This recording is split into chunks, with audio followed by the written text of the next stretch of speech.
Yo, Auto Ace fam! Kung usapang sporty scooter sa Pilipinas, ngayong 2026, isang pangalan ang laging bumabalik sa usapan, ang Yamaha Aerox 155. Aggressive ang itsura, malakas ang dating, at matagal nang tinatawag na street racer ng scooter world. Pero ang tanong, hari pa rin ba siya o may umuungos na sa trono? Alamin natin kung still the sporty scooter king pa rin ba ang Aerox 155 sa PH. Let's go!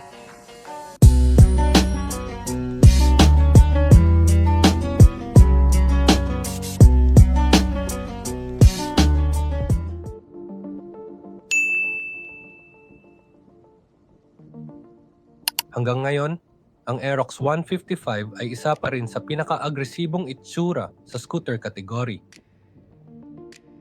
Malapad ang harap, matulis ang mga linya, at ramdam mo agad na hindi ito pang-ordinaryong ride. Kung forma ang habol mo, lalo na kung gusto mo ng sport bike look na naka-scooter form, malakas pa rin ang Aerox.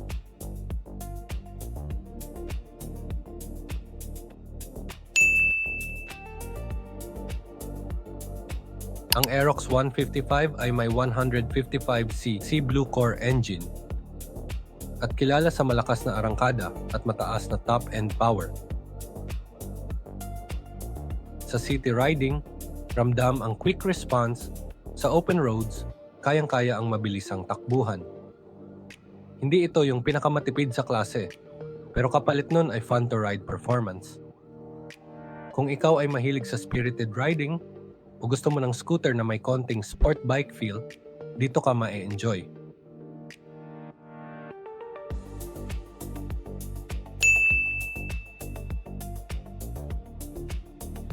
Dahil sa malapad na gulong at sport-tuned suspension, confident ang Aerox sa corners. Stable sa higher speeds, solid sa kurbada, at mas planted kumpara sa mas commuter-focused na scooters. Pero kapalit nito, medyo mas firm ang ride, lalo na sa lubak at humps. Kung comfort ang priority mo, may mas magaan at mas malambot na options. Pero kung control at handling ang hanap mo, panalo pa rin ang Aerox.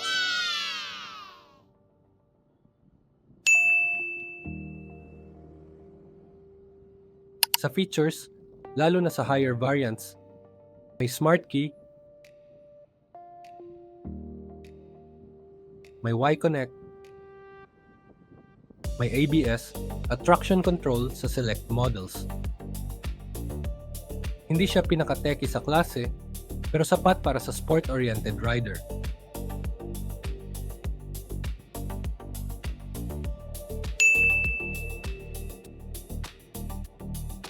Sulit pa ba ang Aerox 155 sa 2026? Kung ang hanap mo ay pang-araw-araw na scooter na sporty, may malakas na performance, at gusto mong ramdam ang iba ang dala ko sa kalsada, yes, sulit pa rin ang Aerox.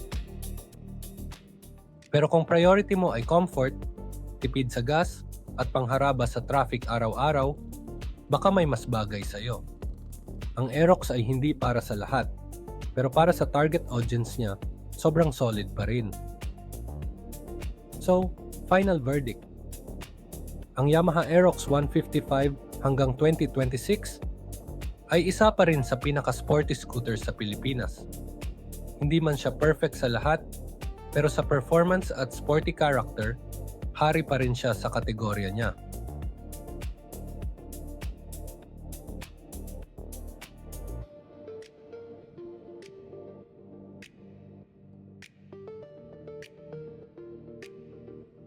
Auto Ace fam, ikaw, Team Aerox, o may ibang sporty scooter kang mas trip?